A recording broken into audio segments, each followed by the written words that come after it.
Alors qu'il s'ouvrait, j'ai fait une blague au mauvais moment, et il a pris une revanche brutale. Salut Reddit, c'est ma première fois ici, alors je ne suis pas tout à fait sûre de faire cela correctement. Une amie m'a recommandé de venir ici pour partager mon histoire après que je me sois confiée à elle. Elle a été stupéfaite et ne savait pas vraiment comment aider, alors j'ai pensé essayer. Je suppose que je suis ici pour me défouler et chercher des conseils, parce que j'ai vraiment besoin de traiter ce qui s'est passé. Ça va être un peu long, mais j'espère que vous resterez avec moi. J'ai besoin de sortir ça de ma poitrine, me défouler et peut-être gagner en perspective sur la façon d'avancer et de réparer les choses.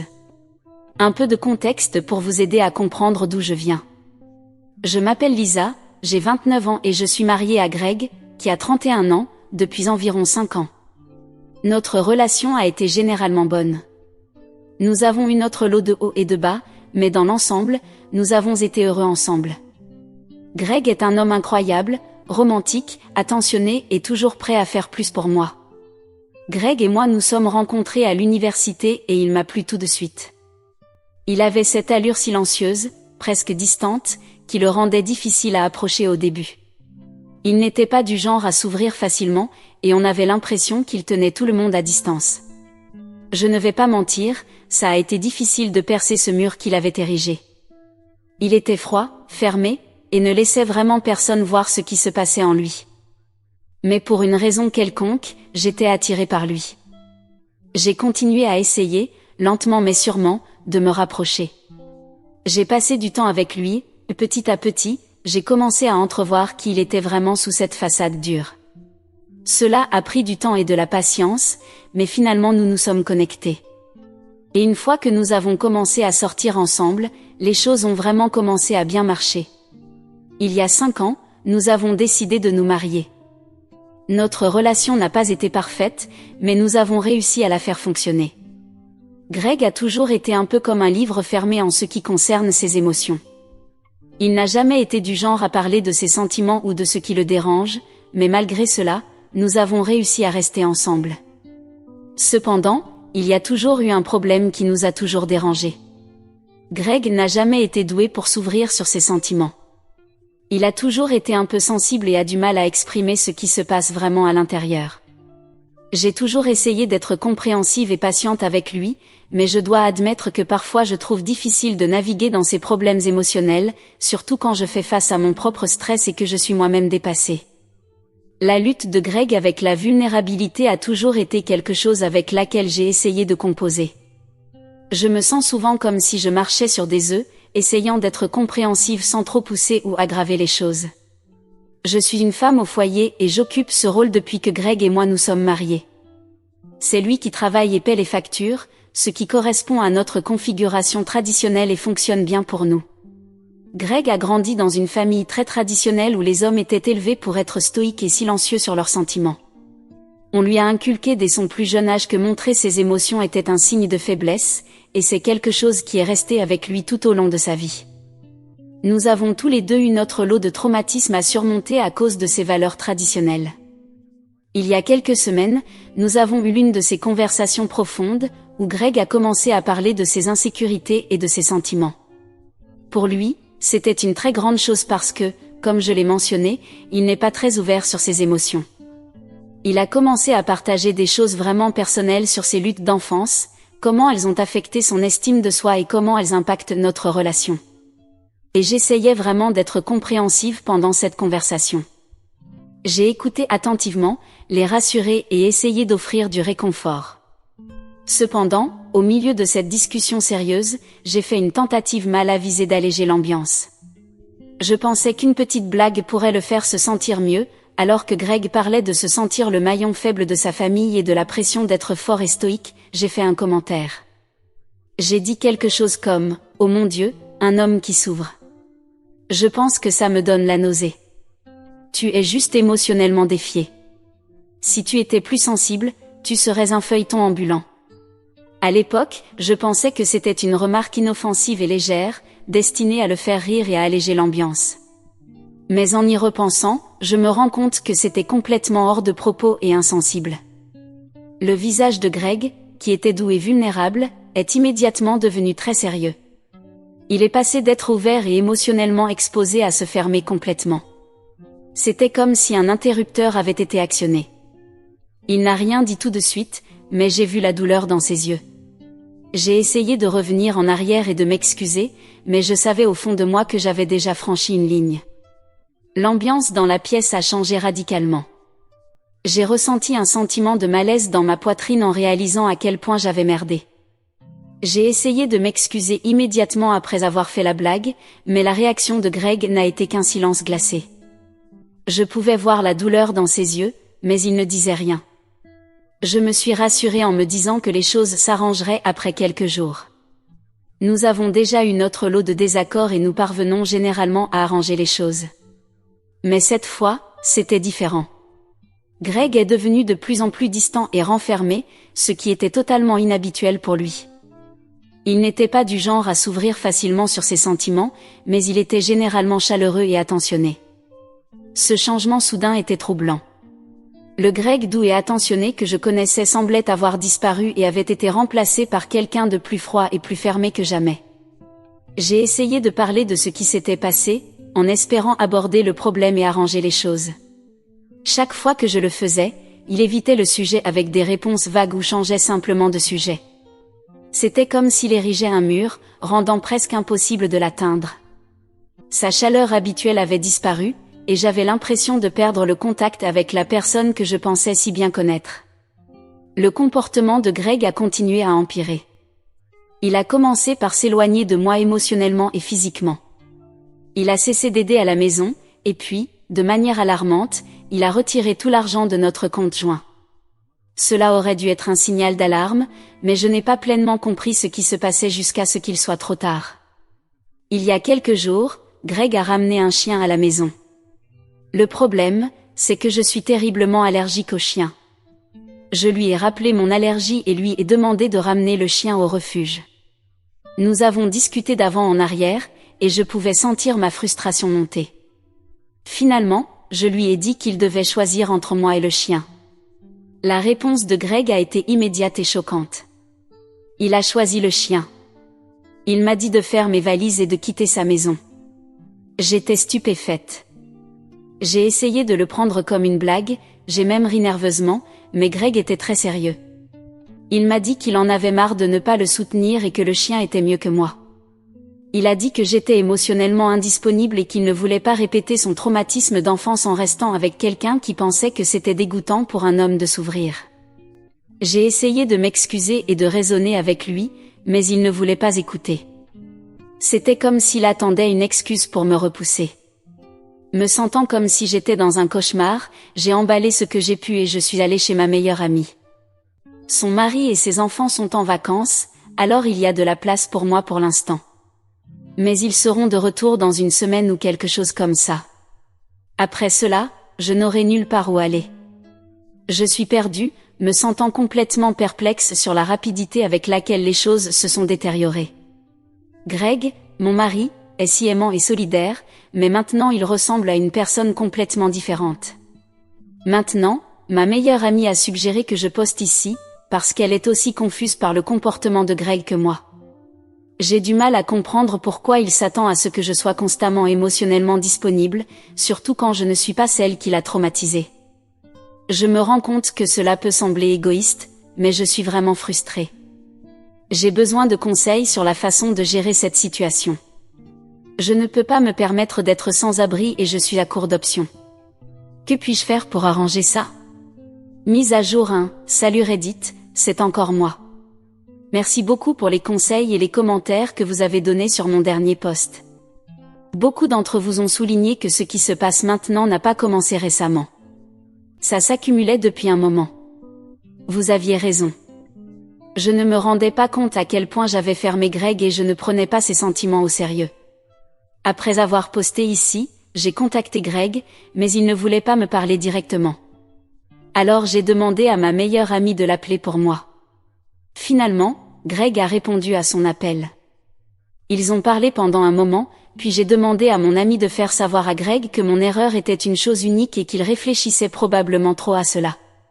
Cette approche n'a pas très bien fonctionné. Greg m'a envoyé un très long message texte, que je vais résumer ici. Dans son message, il a exposé plusieurs fois où je l'avais rabaissé et fait sentir mal. Par exemple, il gardait des journaux quand il était enfant parce qu'il avait du mal à exprimer ses sentiments. Je me suis moquée de cette habitude sans réaliser à quel point c'était important pour lui. Et moi? Il a également mentionné des moments où il a essayé de parler de ses problèmes familiaux et comment il le comparait à ses frères et sœurs, le faisant se sentir inadéquat. J'ai balayé cela en disant que tout le monde a des problèmes familiaux et que les siens n'étaient pas un gros problème. Une autre fois, quand il était stressé par le travail, j'ai plaisanté en disant qu'il faisait des montagnes de rien et qu'il devrait mieux gérer le stress, comme tout le monde. Quand Greg a essayé de me dire qu'il se sentait isolé émotionnellement et qu'il voulait être plus ouvert mais ne savait pas comment, j'ai ri et lui ai dit que je n'étais pas sûre de pouvoir gérer plus de drames de sa part.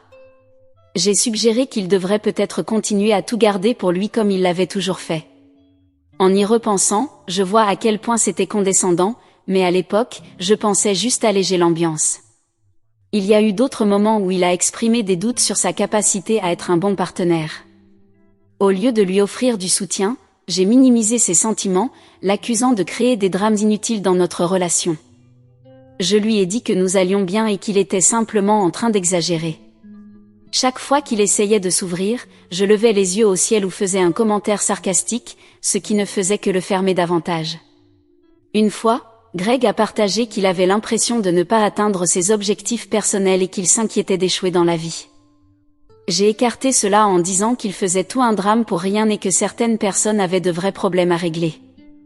Je ne me rendais pas compte à quel point c'était blessant. Quand il a avoué se sentir inadéquat en tant que mari et pourvoyeur, j'ai littéralement gémi et me suis plainte que je ne savais pas que j'avais épousé une âme si sensible. Je lui ai dit de se durcir et de s'en sortir. Je n'ai offert aucune assurance ou soutien, juste plus de rejet pendant une conversation sérieuse sur nos problèmes conjugaux. Greg a admis qu'il se sentait déconnecté de moi et souhaitait que je sois plus émotionnellement disponible. J'ai répondu en disant que je n'avais pas besoin d'une drama queen ou d'un feuilleton chaque fois que nous discutons de problèmes. J'ai suggéré que nous passions à autre chose et ne pas y revenir, et j'ai complètement ignoré son besoin de connexion émotionnelle. Quand Greg a dit qu'il se sentait vraiment déprimé et avait besoin de plus de soutien émotionnel, j'ai fait un commentaire sarcastique sur le fait qu'il agissait comme les hommes efféminés et s'il allait commencer à écrire de la poésie et à pleurer dans un journal. Je pensais être drôle, mais je me rends compte maintenant que c'était blessant et condescendant. Une autre fois, Greg a essayé de me dire qu'il avait l'impression de ne pas répondre à mes attentes et qu'il avait peur de me décevoir. Au lieu de le réconforter, je lui ai dit qu'il faisait tout un plat de rien, comme il l'avait toujours fait. J'ai fait en sorte que ses préoccupations ne soient pas importantes et que je n'attendais pas qu'il soit parfait. En y repensant, je vois que mes réponses n'étaient pas seulement inutiles, mais l'ont également éloigné encore plus. Je ne prenais pas ses sentiments au sérieux et maintenant je comprends comment mes commentaires l'ont fait se sentir encore plus isolé et sans soutien. Je n'avais aucune idée à quel point mes commentaires et mon attitude le blessaient. Il est clair maintenant qu'il gardait une trace de tous ces moments et qu'ils se sont additionnés à ce qui se passe maintenant. Je sais que j'ai merdé et je veux arranger les choses. Je commence à voir comment mon comportement a affecté Greg et j'essaie de mieux comprendre. Je sais que ça ne sera pas facile de réparer les choses et Greg pourrait avoir besoin de temps. J'espère juste qu'avec un effort sincère et un changement, nous pourrons arranger les choses. Mise à jour 2, salut Reddit, c'est encore moi. J'ai lu les commentaires de mon dernier post et waouh, les réponses ont été brutales. Beaucoup d'entre vous qui étaient sympathiques au début m'ont dit que je le méritais et que vous espériez que Greg me quitte. Eh bien, il semble que vos souhaits se réalisent, parce que Greg a décidé qu'il veut un divorce. Quelques jours après que Greg m'ait envoyé ce long message, j'ai passé beaucoup de temps à réfléchir à tout. Finalement, je l'ai contacté et lui ai demandé si nous pouvions nous rencontrer en personne pour parler. Il était réticent au début et voulait s'en tenir au texto, mais j'ai insisté pour une conversation en face à face. Quand je suis arrivée à la maison, nous avons eu une discussion très longue. Je n'ai pas le temps d'entrer dans chaque détail, car ma pause déjeuner est presque terminée, mais je veux partager l'essentiel. Je me suis excusée auprès de Greg abondamment. Je lui ai dit à quel point j'étais désolée de constamment minimiser ses sentiments et de ne pas être solidaire. J'ai expliqué que mon comportement venait de ma stricte éducation et non d'un manque d'amour ou de respect pour lui. Greg a écouté tranquillement pendant toutes mes excuses. Après avoir exprimé mon désir de réparer les choses, il a finalement pris la parole. Ce qu'il a dit ressemblait à un coup de poing dans le ventre, et il m'a dit qu'il n'y avait aucune chance pour nous de réparer notre relation. Il a dit qu'il voulait un divorce et qu'il ne savait pas comment me le dire avant, mais maintenant il en était certain. Greg a dit qu'il en avait marre d'être dans une relation où son partenaire était émotionnellement indisponible. Il voulait quelqu'un qui serait là pour lui comme il l'était pour eux. J'ai commencé à pleurer et à le supplier de reconsidérer. Je lui ai dit que je l'aimais et que ce n'était pas quelque chose que nous devrions laisser nous séparer, mais il n'a pas changé d'avis. Il m'a dit qu'il en avait fini de parler et m'a demandé de partir. J'ai essayé de joindre ma meilleure amie, en espérant qu'elle pourrait le persuader, mais il l'a ignoré aussi. Me sentant désespérée, j'ai appelé mes parents qui vivent dans un autre état. Ils sont fermement opposés au divorce et ont essayé de parler à Greg, mais il a refusé de les écouter. J'ai même contacté les parents et les frères et sœurs de Greg, mais ils n'ont pas eu plus de chance. La sœur de Greg a dit qu'il avait même menacé de couper les ponts avec eux s'ils continuaient à le pousser à ce sujet. Maintenant, on dirait que je vis un cauchemar duquel je ne peux pas me réveiller. J'ai du mal à accepter que Greg ne va pas changer d'avis.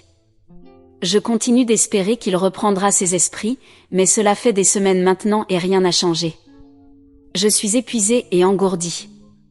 Ma meilleure amie ne peut plus m'héberger, alors j'ai fait du canapé surf, mais je ne peux pas continuer comme ça indéfiniment. Je n'ai pas beaucoup d'amis et nulle part où aller. Je me sens si seule et perdue en ce moment. Je ne sais pas quoi faire ensuite. Si quelqu'un a des conseils ou des suggestions, je les apprécierais vraiment. Mise à jour 3, beaucoup d'entre vous disent que je mérite cela et que Greg mérite mieux. Eh bien, honnêtement, allez vous faire foutre. C'est facile de juger de l'extérieur. En ce qui concerne la mise à jour réelle pour ceux qui se soucient vraiment, Greg veut toujours divorcer. Il n'a pas changé d'avis. Je ne comprends pas pourquoi il ne peut pas simplement s'endurcir et travailler sur les choses. Maintenant, je suis complètement sans abri. Je ne peux rester sur son canapé que pour un temps limité, et maintenant je suis coincée à rester dans des refuges pour sans-abri. C'est une chute brutale de l'endroit où j'étais il y a quelques mois à peine. Comment diable tout change en si peu de temps? Pour aggraver les choses, j'ai été servie avec les papiers du divorce. Greg ne les a pas simplement envoyés, il m'a invitée à son lieu de travail sous prétexte de déjeuner avec moi. Je pensais qu'il reconsidérait et qu'il revenait enfin à ses sens, mais à la place, il a utilisé la réunion pour me servir les papiers. J'étais furieuse. J'ai commencé à crier, j'ai fait une scène et la sécurité a dû m'escorter dehors. Ce n'est pas mon moment le plus fier, mais je me suis sentie complètement trahie et humiliée. Maintenant, je suis dans une situation où je n'ai pas d'argent, pas de maison et mes affaires sont toujours chez Greg parce que je n'ai nulle part où les garder. On dirait que je ne suis pas différente des personnes dans la rue. J'essaie de survivre et de donner un sens à tout ça, mais c'est comme si j'étais coincée dans un cauchemar ou un mauvais jeu vidéo. Mes parents, qui vivent loin, ont parlé de m'acheter un billet pour revenir et être plus proche d'eux. Ils sont déçus autant par moi que par Greg. Ils croient que si j'avais été une meilleure épouse, cela ne serait pas arrivé. Ils sont très traditionnels et ne sont pas très rationnels à ce sujet. Alors, c'est là que j'en suis maintenant, essayant juste de m'en sortir et de trouver mes prochaines étapes. Mise à jour 4, salut Reddit, eh bien, ça fait quelques mois et waouh, j'ai une longue mise à jour pour vous. Attachez vos ceintures. J'ai arrêté de poster parce que j'étais submergée et je ne voyais pas l'intérêt de mettre à jour. Je gérais déjà le fait d'être sans abri et fauchée, et la dernière chose dont j'avais besoin, c'était plus d'attaques. Alors, tout d'abord, le divorce est finalisé. Ça s'est réglé assez rapidement, honnêtement. Nous n'étions mariés que depuis 5 ans et comme nous n'avions pas d'enfants et que nous gardions nos finances séparées, il n'y a pas eu beaucoup de complications. C'était douloureux, mais c'était simple. Greg a gardé la maison, tout son argent et les économies. Tout était à lui et rien ne m'appartenait. Après le divorce, mes parents m'ont gentiment envoyé de l'argent pour un billet d'avion. J'ai emballé mes affaires de chez Greg et je suis retournée à la maison. Ça fait quelques mois maintenant et la vie a été difficile. Ce n'est pas comme ça que j'avais imaginé ma vie. Être à la fin de la vingtaine et de retour chez mes parents, un endroit que j'ai toujours détesté. Mes parents m'ont jeté la faute. Ils continuent de dire des choses comme personne ne voudra se marier avec moi à nouveau et comment j'ai gâché ma vie. Ils continuent d'insister sur le fait que j'ai dû faire quelque chose pour contrarier Greg, que je n'étais pas une bonne épouse et tout ça. Certains jours, ils se retournent aussi et blâment Greg, disant qu'il était moins homme et toutes ces bêtises. La vérité est que Greg était plus homme que n'importe lequel d'entre eux ne pourrait l'être, plus que mon père ne pourrait l'être. Ils sont tellement enfermés dans leur mentalité que rien ne semble changer leur opinion. C'est épuisant, honnêtement, démoralisant. Je sais que beaucoup d'entre vous ont suggéré que je voie un thérapeute pour gérer les répercussions émotionnelles, et je suis d'accord, j'ai besoin d'aide. Mais pour le moment, je ne peux pas me le permettre. Je gratte chaque centime juste pour économiser assez pour quitter la maison de mes parents. La thérapie devra attendre que je sois plus stable. Pour l'instant, j'essaie juste de passer chaque jour. On dirait que je tiens à peine. Mais c'est là où j'en suis. Du côté positif, j'ai trouvé un emploi. Il ne paie pas beaucoup, mais j'économise chaque centime que je peux. Malheureusement, mes parents me font payer un loyer, ce qui est presque autant que si j'avais un colocataire ailleurs. Donc, j'ai essayé d'économiser pour une caution et je cherche aussi un colocataire pour pouvoir déménager. C'est un foutu cercle constant, essayer de trouver un endroit, économiser de l'argent et trouver comment joindre les deux bouts. Je n'ai même pas assez d'argent pour m'amuser. Je ne me souviens pas de la dernière fois que j'ai fait quelque chose d'amusant ou que je me suis acheté quelque chose qui n'était pas une nécessité. La vie semble surréaliste, une minute j'étais mariée et je pensais que tout allait bien, et la minute suivante, je suis de retour chez mes parents en essayant de comprendre tout ça. C'est déconcertant et frustrant. J'essaie juste de survivre et de me remettre sur pied, mais c'est un combat chaque jour. Mise à jour 5. Salut Reddit, d'une manière ou d'une autre, j'ai fini par me reconnecter après quelques semaines et j'ai vu que certains d'entre vous demandent toujours des mises à jour. C'est un peu surprenant étant donné la dureté de certains d'entre vous auparavant, disant que je méritais tout ce qui m'est arrivé de mauvais. Quoi qu'il en soit, voici un petit aperçu de la façon dont les choses se sont passées. Tout d'abord, le bon côté. Il semble que Greg commence enfin à se défendre. J'ai entendu dire qu'il s'est éloigné de ses parents et qu'il maintient maintenant un contact minimal avec ses frères et sœurs. C'est un grand changement par rapport à la façon dont il avait l'habitude de gérer les problèmes familiaux et c'est bien de le voir établir des limites et prendre le contrôle de sa propre vie. Bien que nous ne soyons plus ensemble, je lui souhaite encore le meilleur. Je le déteste de m'avoir quitté et abandonné, mais le voir se défendre est un changement positif. Il me manque toujours beaucoup. Je pense à lui, à nous et à ce qui aurait pu être. Nous avions des projets de commencer à essayer d'avoir des enfants l'année prochaine et maintenant tout cela est parti. C'est encore si difficile d'accepter que tout s'est terminé en un clin d'œil et je continue de penser à ce que nous avions et à ce que nous avons perdu. De mon côté, j'ai commencé à me défendre davantage. Je suppose que je me suis inspirée des changements de Greg. J'ai repoussé mes parents et ignoré leurs critiques constantes. Je me suis éloignée des activités de l'église et j'ai arrêté d'essayer de me conformer à leurs attentes. On dirait que je traverse enfin une phase rebelle, même si c'est un peu tard dans la vie. Quand ils essaient de me rappeler qu'ils m'hébergent, je leur rappelle que je paie un loyer et que je ne suis pas une profiteuse. Ce n'est définitivement pas ce qu'ils attendaient et ils détestent ça, mais ça me donne une satisfaction bien nécessaire. Le travail a été mon principal centre d'intérêt, longues heures et quarts supplémentaires, tout cela dans un effort pour économiser et finalement déménager de chez mes parents. La vie est plutôt monotone en ce moment, mais je suppose que c'est à prévoir étant donné tout ce qui s'est passé. Voilà donc la mise à jour. Merci à ceux qui ont été compréhensifs. Aux autres, eh bien, vous savez où vous en êtes.